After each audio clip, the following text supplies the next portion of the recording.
Good morning बच्चों। अब हम पढ़ेंगे लेसन 6। लेसन 6 का नाम क्या है? The clever farmer. क्लेवर मतलब क्या होता है? चालाक। फार्मर मतलब क्या होता है? किसान। यानी कि ये कहानी एक ऐसे किसान की है जो बहुत ही बुद्धिमान और चालाक था। जैसा कि देखिए, हम देख सकते हैं कि इस लेसन के कवर पेज पे इस तरह से दिया हुआ है कि ये एक टॉल मैन है, एक लंबा आदमी है और ये किसान है। इस किसान की ये खेती है सीढ़ीदार, जिसको टेरेस फार्मिंग भी कहते हैं, और ये इसके बैल हैं। यानी इन दोनों बैलों की मदद से ये खेती करता है। लेकिन ये जो लंबा आदमी है ये कुछ बातों पर विरोध कर देता है। तो इन बातों का जो विरोध जब वो करता है तो किसान किस तरह से इस लंबे आदमी से अपने काम करवाता है, उसको किस तरह से मूर्ख बनाता है, ये पूरा आपको इस चैप्टर में पढ़ना है। लेकिन पढ़ने से पहले हम क्या करेंगे, थोड़े से जो वर्ड मीनिंग है वो देख लेते हैं। जैसे कि क्लेवर मतलब चालाक, फार्मर मतलब किसान, प्लीज्ड मतलब प्रसन्न, फूलिंग मतलब मूर्ख बनाना, व्हीट मतलब गेहूं, रूट्स मतलब जड़ें, बिलो मतलब नीचे, ग्राउंड नट्स मतलब मूंगफली, क्रॉप मतलब काटना, लीव्स मतलब पत्तियां, अगेन मतलब दोबारा। ठीक है, ये वर्ड मीनिंग्स हैं जो आपको पता होनी चाहिए। थोड़ी सी और वर्ड मीनिंग हम लोग देख लेंगे।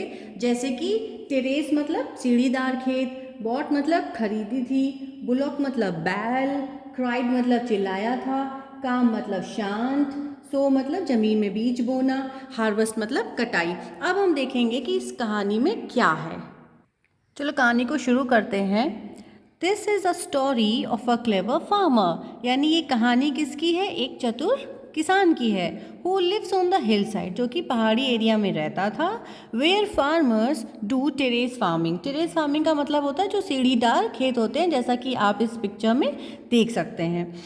यानी ये कहानी एक ऐसे चालाक किसान की है जो कि हिल साइड एरिया में रहता था और वो टेरेस फार्मिंग करता था। Once a farmer bought a field near a hill side.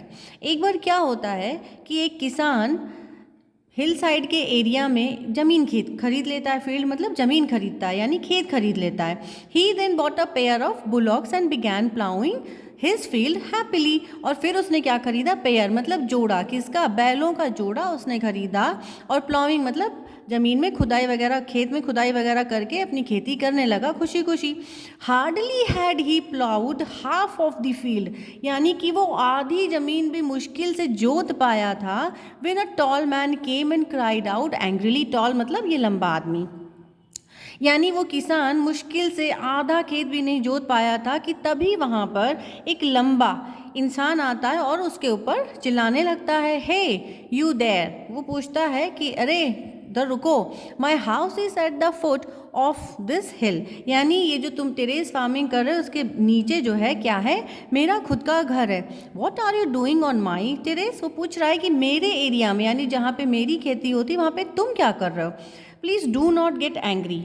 किसान कहता है कि प्लीज़ आप नाराज़ ना हो, बी काम, यानी आप थोड़ा सा शांत हो जाइए। रिप्लाइड द फार्मर, यानी उस किसान ने जवाब दिया कि आप थोड़ा सा शांत होकर मेरी बात सुनिए। I am ploughing the field to sow the seeds. वही कह रहा है कि मैं इस खेत को जोत रहा हूँ क्योंकि मैं यहाँ पर बीज बोना चाहता हूँ, फसल उगाना चाहता हूँ। When I grow the crop, यानी जब मेरी फसल बिल्कुल बड़ी हो जाएगी और मैं काटने के लिए आऊँगा, आई शैल शेयर। शेयर मतलब बांटना। I shall share the harvest with you every year. यानी जो किसान, जो चालाक किसान था, वो ये कहता है कि मैं यहाँ पर खेती करने के लिए आया हूँ और हर साल जब भी फसल होगी तो हम दोनों आधी आधी आपस में बांट लेंगे। 1 ईयर यानी फैसला क्या होता है कि एक साल you take what grows below the ground. यानी पहले साल खेती में क्या होगा कि जो लंबा आदमी है उसको वो मिलेगा जो फसल ज़मीन के नीचे होती होगी। And the next year you take what grows above the ground. और अगले साल तुम वो ले लेना जो जमीन के ऊपर उगता है। The tall man was pleased, यानी जो लंबा आदमी था ना वो खुश हो जाता है। उसको लगता है कि चलो भाई मेरे फ़ायदे की बात हो रही है और आधी खेती मुझे भी मिलेगी। He had no idea of the farmer's plan of fooling him. यानी ये जो लंबा आदमी था ये अंदाज़ा नहीं लगा पाया कि ये जो किसान है वो इसको मूर्ख बना रहा है। अब क्या होता है, the first year the farmer सोड व्हीट, उसने क्या किया, पहले साल क्या किया, गेहूं बो दिया.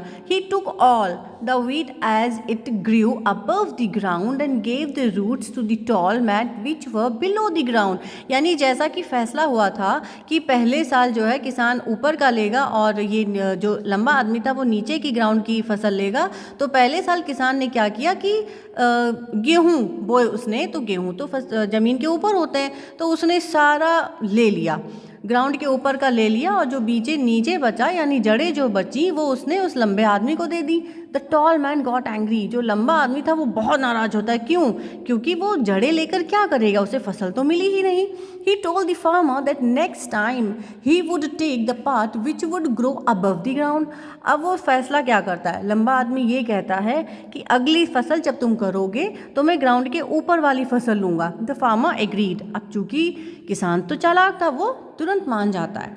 The next year the farmer grew groundnuts. अगले साल किसान क्या करता है, चालाकी करता है और मूंगफली बो देता है. ग्राउंड नट्स मतलब मूंगफली. When the crop was ready, जब फसल तैयार हो जाती है, कटने का नंबर आता है, the farmer took all the groundnuts as it grew below the ground. अब किसान क्या करता है, पूरी फसल ले लेता है. क्यों? क्योंकि इस बार उसको ज़मीन के नीचे वाली फसल लेनी थी और लंबे आदमी को ज़मीन के ऊपर वाली फसल लेनी थी. The tall man got only the leaves which were above the ground. अब इस साल भी उस लंबे आदमी को क्या मिला, सिर्फ पत्तियाँ, क्योंकि उसने क्या कहा था कि वो फसल लेगा जो ज़मीन के ऊपर होगी.